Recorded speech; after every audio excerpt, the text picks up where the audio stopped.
Eu tô com o prazer de conversar hoje aqui no canal Like com Ali Muritiba, o grande vencedor do Festival de Gramados 2018, com longa Ferrugem. Ali, primeiro, parabéns! Obrigado, Maitê. Melhor roteiro, melhor filme e melhor desenho de som. Melhor desenho de som, 3 prêmios. Que máximo! Eu quero, assim, falar, principalmente Ferrugem e saber um pouquinho da sua trajetória até chegar a essa grande premiação e a vida longa que vai ter esse filme, que é uma porrada no estômago. Vamos lá, vamos começar. Então me conta, como é que esse projeto Ferrugem chegou nas suas mãos? É um projeto original, uma ideia minha e argumento meu, que depois foi desenvolvido por mim e pela Jessica Kandal, que é parceira e co-roteirista do filme. Nando, O que tem ele? vocês não estão mais juntos mesmo, né? Não. O que era aquilo? Não era nada, não. E o projeto nasceu de uma vontade minha de me comunicar com os jovens, com os adolescentes, de me reconectar um pouco com a adolescência, ou com o adolescente que eu fui. E tem muito relação com uma das várias profissões que eu exerci na vida. Uma delas é a profissão de docência. Eu fui professor de história durante um tempo numa escola de classe média alta em Curitiba. Era professor de história de adolescentes. E esse período coincide com a chegada dos smartphones nas escolas, com a chegada desses meninos e meninas hiperconectados e, enfim, enfrentei uma série de questões e eventualmente de embates por conta da presença constante dessa coisa que hoje em dia se tornou extensão do corpo deles e nossa também. E um tempo depois, já não mais trabalhando como professor, me vi na condição de pai, tendo que orientar um garoto que estava chegando à adolescência e tendo que pensar quais seriam os limites que eu daria para ele, se daria ou não o smartphone para ele, se permitiria ou não o uso de celular para ele. Seu filho? Hoje ele tem 15, a época do projeto tinha 12, a época que o projeto surgiu. Então surgiu muito dessas necessidades muito íntimas e pessoais que nasceram em mim enquanto pai nesse mundo contemporâneo hiperconectado, nesse mundo contemporâneo também muito disperso, onde existe muito conteúdo, muita informação, mas onde as pessoas, apesar de se comunicarem muito, se conectam muito pouco, ou melhor, se conectam,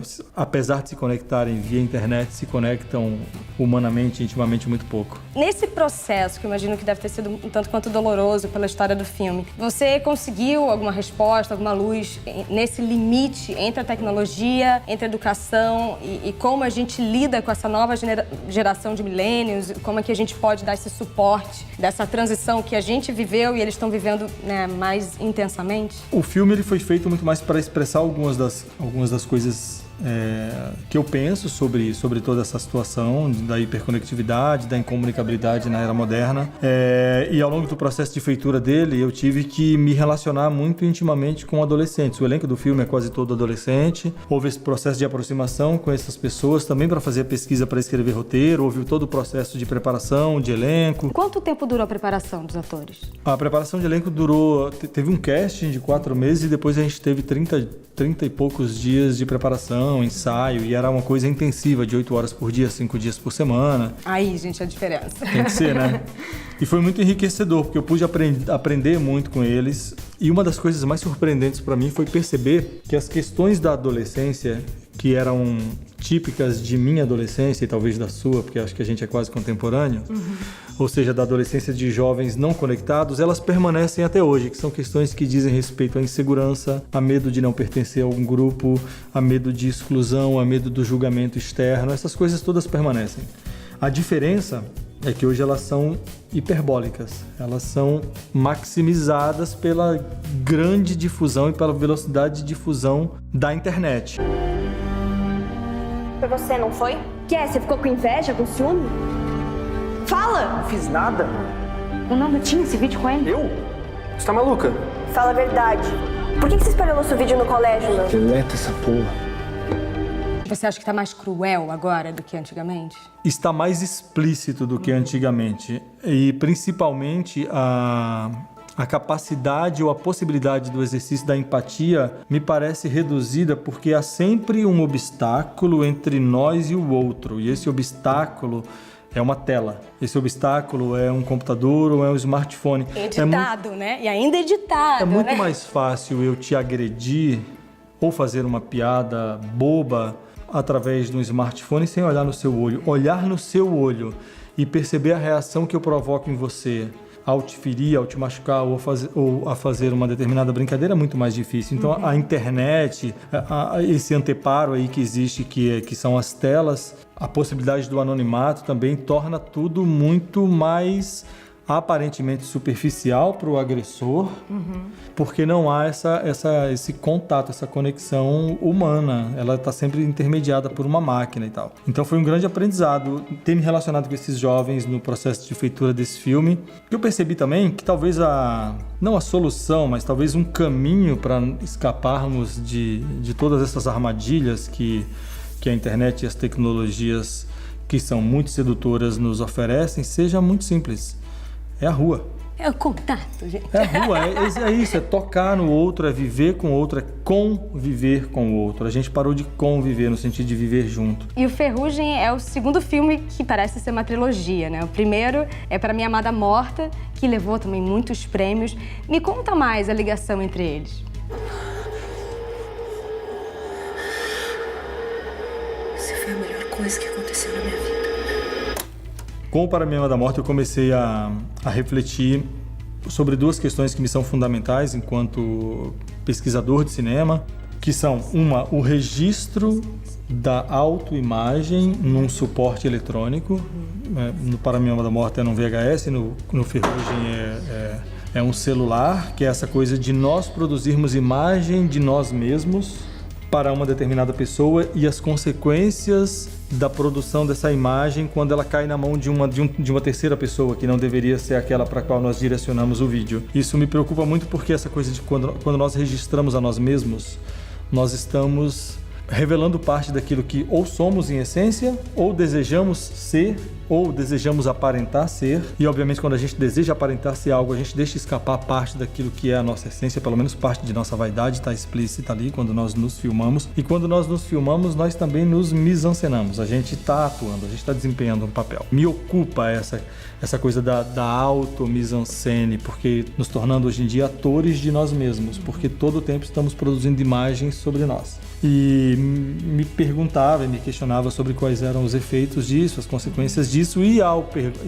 pesquisar essas coisas relativas à imagem, fui percebendo uma certa crise também do homem contemporâneo, homem masculino, não ser humano, do homem contemporâneo, que é relativa às novas formas de afetividade e que é relativa ao novo feminino no mundo, que tem assustado aos homens héteros.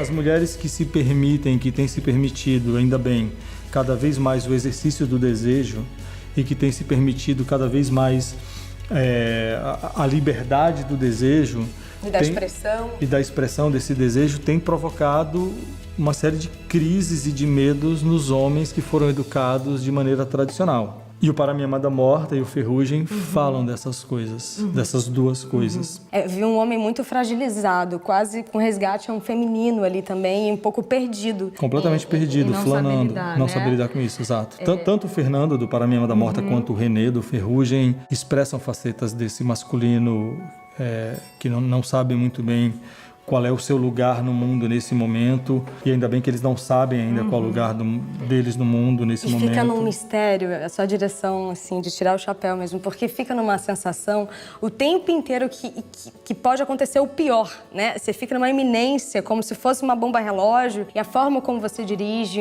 os enquadramentos, isso eu queria te perguntar, assim, porque a sensação que me dá de uma câmera muito observativa, quase que é como se a gente estivesse observando de fato, como se a gente estivesse quase dentro daquela sala, ou dentro ou fora da externa, meio que dentro daquela situação, como você diz. Isso é pensado? Como é que é a forma? Sim, me interessa muito que o espectador participe da construção do filme. Me interessa muito que o espectador faça parte daquilo, e é por isso que, principalmente no Para Minha Amada Morta, eu dou ao espectador tempo para que ele possa ler a cena, decodificar a cena e tirar suas próprias conclusões sobre a cena. Para Minha Amada Morta é um filme praticamente feito de planos sequências, planos muito longos e planos muito abertos também. Porque me interessa esse jogo entre o criador e os espectadores. Enquanto espectador, me incomoda quando o diretor pega na minha mão e me conduz, como se eu fosse um títere. Entendi. Me interessa muito mais pegar na mão do espectador como se ele fosse um dançarino para aquele baile comigo. Que amor! E ao mesmo tempo, né, cria vários sentimentos, porque é quase uma catarse mesmo, né? A sensação que me deu, mergulhando nesses dois filmes, é quase que o sentimento do outro, que é isso que a gente está falando, né? Hoje a gente está tão distante, esse lugar Empatia, tolerante. né? A empatia, A né? tolerância de se colocar no lugar do outro, de ter o tempo do silêncio, e o silêncio é angustiante, é libertador ao mesmo tempo, e toda essa trajetória de você estar junto com o personagem é incrível por isso, porque ao mesmo tempo você não sabe o que ele é capaz, porque ele é capaz de fazer qualquer coisa com a situação que é proposta ali. Exato. E eu acho que esse jogo é muito curioso, porque quando esse jogo se estabelece, talvez o espectador não perceba, mas os seus desejos acabam revelando muito do que eles são, de sua personalidade. Quando diante de uma... Para mim, da Morta, por exemplo. Quando diante de uma determinada cena, o personagem do filme está com um martelo na mão e a gente pensa, ele vai matar, eu quero que ele mate. A gente está revelando o nosso caráter monstruoso, nossa sombra, né? Nossa sombra, nosso lado Eu ficava sombrio. falando, gente, não, ele não vai fazer isso. Ele não vai fazer isso, não, calma, respira. Eu ficava assim, quase tipo assim, não, calma aí, alguém tem que falar com ele, não vai fazer merda. É isso, né? É isso, e a dualidade, né? Na verdade, você quer, ao mesmo tempo não quer, porque, na verdade, é um espelho, né? E me interessa muito, então, ficar instigando determinados desejos no espectador para, eventualmente, satisfazê-los, mas para comumente frustrá-los. Me fala, então, desse terceiro projeto, dessa trilogia, a sequência, né? O terceiro projeto, ele se chama Deserto Particular. E, de novo, tem pontos de deflagração muito parecido com os outros dois filmes, também parte dessa questão de registro de imagem, e tem a ver com a relação masculino e feminino no mundo contemporâneo. Conta a história de um policial militar de meia idade que leva uma rotina muito pacata lá em Curitiba, fazendo patrulhas no bairro do centro, atendendo pequenas ocorrências, uma vida banal, de merda. E esse cara faz um bico como segurança numa boate de música sertaneja, cercado de mulheres, e ele é um cara bonito, mas ele não se relaciona com nenhuma delas, porque ele é um cara muito tímido, muito quieto, muito ensimesmado, e também porque ele está perdidamente apaixonado por uma moça que ele conheceu através do Tinder e com quem ele vem se relacionando fazendo videochamadas. Mas eles não se conhecem ainda, e ele quer muito conhecer essa garota, que é muito mais jovem do que ele.